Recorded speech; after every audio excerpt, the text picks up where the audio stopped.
2 Korintus 12 ayat 9, demikian firman Tuhan. Tetapi jawab Tuhan kepadaku, cukuplah kasih karuniaku bagimu, sebab justru dalam kelemahanlah kuasaku menjadi sempurna. Sebab itu terlebih suka aku bermegah atas kelemahanku, supaya kuasa Kristus turun menaungi aku. Sekali lagi, saudaraku.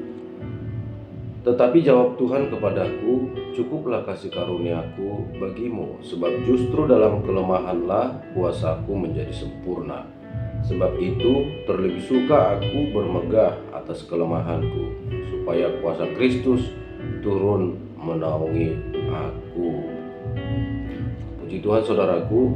Rasul Paulus di sini mengatakan bahwa Tuhan berkata kepadanya bahwa kasih karunia Allah itu cukup baginya. Kasih karunia Allah cukup baginya.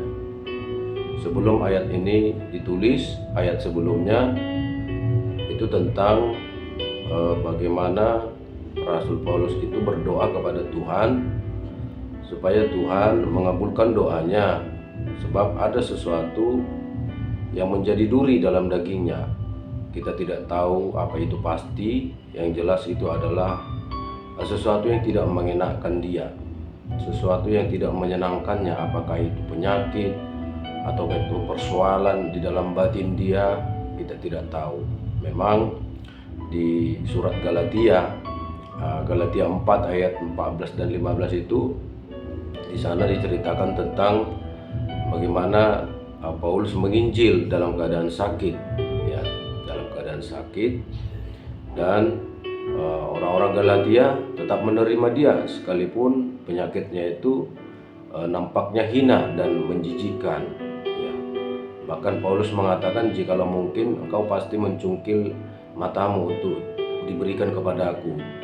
Jadi diperkirakan penyakit Paulus itu kemungkinan penyakit mata, mungkin kanker mata, karena di sana dikatakan bahwa penyakit itu hina dan menjijikkan, dan dikatakan bahwa seandainya mungkin engkau akan mencongkel matamu untuk diberikan kepadaku. Jadi kemungkinan besar Paulus itu memiliki penyakit, ya, penyakit mata. Tapi di dalam 2 Korintus 12 ini dikatakan di sana duri dalam daging. Ya, kalau kita kaitkan dengan Galatia tadi, bisa jadi penyakit itu, ya, penyakit itu. Yang bisa kita pelajari dari sini adalah luar biasanya Paulus itu sekalipun dalam keadaan sakit, dalam keadaan sakitnya itu hina dan menjijikkan, tetapi dia tetap menginjil. Dia tetap memberitakan kabar baik. Dia tidak menyerah dengan keadaan tubuhnya. Memang dia tetap berdoa kepada Tuhan, Tuhan sembuhkan aku, bukankah aku melayanimu, bukankah aku Tuhan sedang giat di dalam penginjilan, sembuhkanlah aku. Tapi dia tidak menerima jawaban seperti yang dikehendakinya, yaitu kesembuhan dari Tuhan. Justru Tuhan mengatakan, cukuplah kasih karuniaku bagimu. Dengan tujuan supaya apa? Firman Tuhan tadi mengatakan supaya tidak meninggikan diri, ya, supaya Paulus tidak meninggikan diri. Jadi ada yang menjadi suatu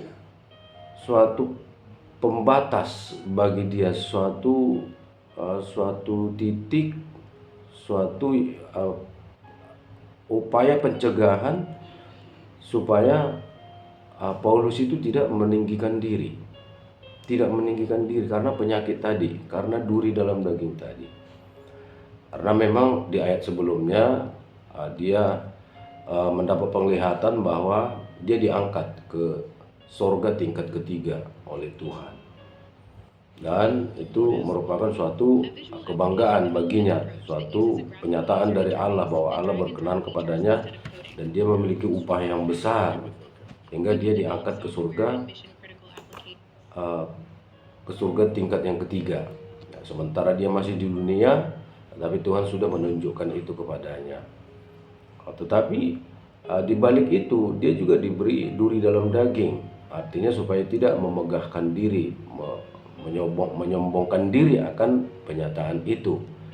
Jadi memang ya manusia itu perlu dikasih batas-batas. Jadi itu kebijaksanaan Tuhan ya, supaya kita tidak uh, tidak apa ya, tidak lupa diri ya, tidak lupa diri, kemudian tetap berjaga kan, tidak merasa aman, nggak ada penghalang. Perlu ada batas-batas, perlu ada kekang ya, atau seperti layangan juga tetap kita bebas kemana-mana. Layangan itu kan terbang ke sana kemari, tetapi Tuhan tetap pegang kendali supaya jangan terlepas kan begitu. Jadi seperti kekang itu juga, kekang itu kan tidak enak. Kekang itu kan dipakai ke kuda atau ke keledai atau ke lembu untuk mengendalikan dia.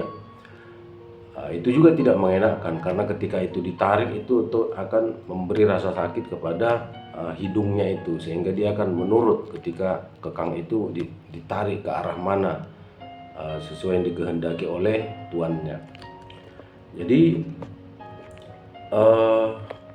seseorang yang beroleh karunia yang besar dari Tuhan, seorang yang beroleh karunia yang besar dari Tuhan, terkadang Tuhan juga membiarkan ada titik lemah dalam dirinya,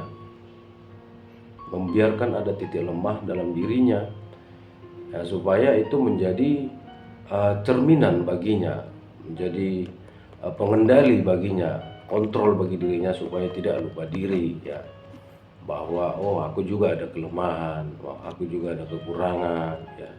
Ya ternyata dalam kelemahanku ya Tuhan sebenarnya yang bekerja kan. Jangan menganggap keberhasilannya itu semata-mata karena perbuatannya sendiri, tapi dia menyadari ada kelemahannya. Kalaupun dia berhasil, berarti itu Tuhan yang bekerja. Makanya Paulus mengatakan sebab itu terlebih suka aku bermegah atas kelemahanku, supaya kuasa Kristus turun menaungi aku. Ya, terkadang memang dalam kelemahan kita justru berserah penuh kepada Tuhan. Di dalam kelemahan kita justru, oh Tuhan, ini aku tidak bisa apa-apa, aku tidak mampu. Kuserahkan sepenuhnya kepada Tuhan. Dan ketika kita benar-benar berserah kepada Tuhan, Tuhan ambil kendali. Tuhan ambil kendali atas hidup kita, atas pelayanan kita. Dan itu terjadi akan lebih dahsyat. Ketika kita berserah kepada Tuhan, maka hasilnya itu akan luar biasa. Tapi ketika kita mengandalkan diri kita, menganggap kita mampu, itu hasilnya sangat kecil, karena kan kita ini terbatas. Dalam pelayanan pun kalau kita berhasil itu karena Tuhan. Ya, di dalam kehidupan pun kalau kita memiliki hikmat, pengertian, kebijaksanaan, itu sebenarnya dari Tuhan. Kalau kita ini kan, siapalah kita ini? Firman Tuhan berkata, ya kita ini debu, bahkan dikatakan ya kita ini seperti uap saja, bahkan kita ini ya seperti ulat katanya. Ulat artinya ya kita makhluk lemah, Jadi ya sekalipun kita memiliki kelemahan Bapak Ibu, tidak masalah. Yang penting kita bersandar kepada Tuhan, berharap kepada Tuhan. Tidak masalah, kelemahan itu tidak masalah, tidak perlu kita sesalkan, tidak perlu juga kita berdoa, Tuhan lepaskan aku dari kelemahanku. Tidak. Artinya biarlah dalam kelemahan itu kita mencari Tuhan. Mungkin untuk hal-hal tertentu, kalau kelemahan itu adalah dosa, ya tentu Tuhan akan melepaskan itu dari kita. Ya, kelemahan itu contoh perilaku-perilaku buruk, ya karakter-karakter buruk, ya Tuhan akan bersihkan itu dari kita. Tapi kalau kelemahan itu contoh, mungkin kita dalam sakit penyakit yang diizinkan Tuhan, ya terkadang di dalam kelemahan itu Tuhan bekerja untuk menundukkan kita, untuk membuat kita tunduk, untuk berserah kepada Tuhan. Terkadang orang kan dikala dia sehat justru dia lupa Tuhan, tapi ketika dia sakit dia tidak bisa lagi kemana-mana, dia menyerah. Ya. Jadi biarlah apapun yang menjadi kelemahan kita tetap serahkan kepada Tuhan. Ini aku Tuhan, dengan segala kelemahanku aku menghadap Tuhan. Pakai aku seturut kehendak-Mu. Ya. Mampukan aku terus bertahan, mampukan aku terus memandang Engkau, tetap teguhkan imanku, tolong aku untuk semakin dekat denganmu, semakin mengenal Engkau. Saya kira Tuhan pasti akan menyertai kita terus, sebab doa tadi itu muncul dari kerendahan hati, ya, suatu keadaan di mana kita berserah kepada Tuhan dan Tuhan berkenan akan hal itu. Puji Tuhan saudaraku, apapun yang menjadi kelemahan kita, kasih karunia Tuhan cukup bagi kita. Tuhan Yesus memberkati. Salut.